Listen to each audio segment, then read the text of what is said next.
Good morning. I want to begin by thanking Senator Jeff Merkley for all of his work and for leading the fight here in the United States Senate. It has been great working together over these many months on this legislation, and I'm really proud to be partnering with him on this effort. I also want to acknowledge Democratic leader Nancy Pelosi, who has been a giant in the struggle for equality, and we'll hear from her in a moment. As well as our Democratic whip, Steny Hoyer, Congressman John Lewis, an American icon and a relentless and passionate fighter for civil rights, my colleagues in the LGBT Equality Caucus, and all of my House colleagues, many of whom have already signed on to be original co-sponsors of the bill, for all of their assistance in preparing this legislation for introduction today. Thank you to Krista and Jamie Contreras, Carter Brown, and Luke Peterson for the courage and grace that you have shown in the face of discrimination and for joining us today to share your stories. And of course, I'd like to take a moment to recognize the incredible support that we've received from so many important LGBT advocates and organizations in this room and all across this country to make sure that we got this bill right. Thank you especially to Chad Griffin, Winnie Stackelberg, Mara Cicilline for standing shoulder to shoulder with us in this work.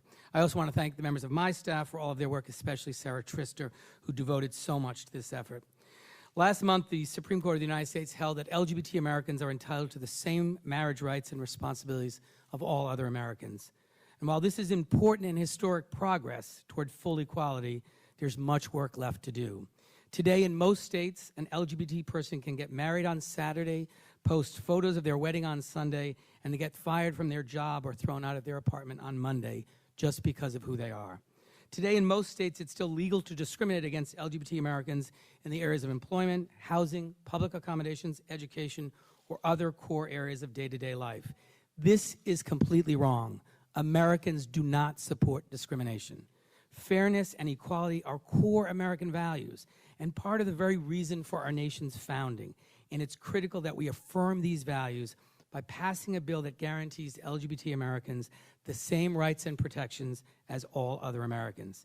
And I'm proud to announce that our introduction today of the Equality Act in the House of Representatives will include 155 original co-sponsors.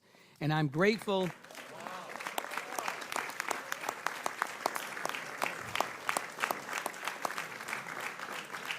And I'm very grateful to my colleagues in the House for this very strong showing of support for its first day of introduction.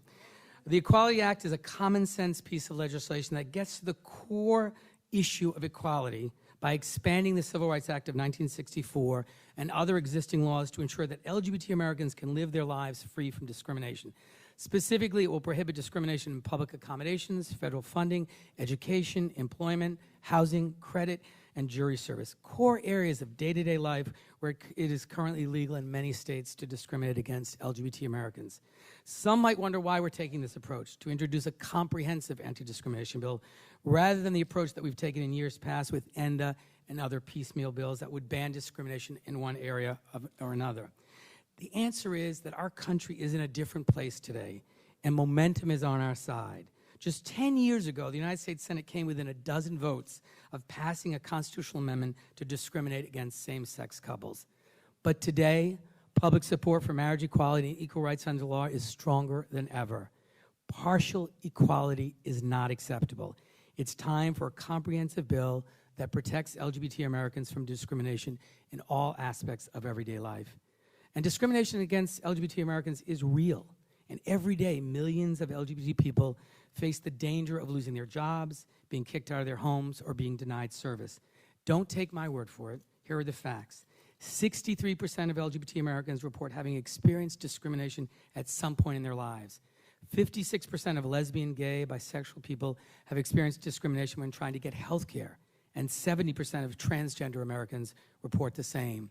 82% of LGBT students report that they've been verbally harassed. 38% have been physically harassed, and 64% have felt unsafe at school because of their sexual orientation. These figures are staggering. The current system, this patchwork of protections and lack of protections for the LGBT community in our states is not working.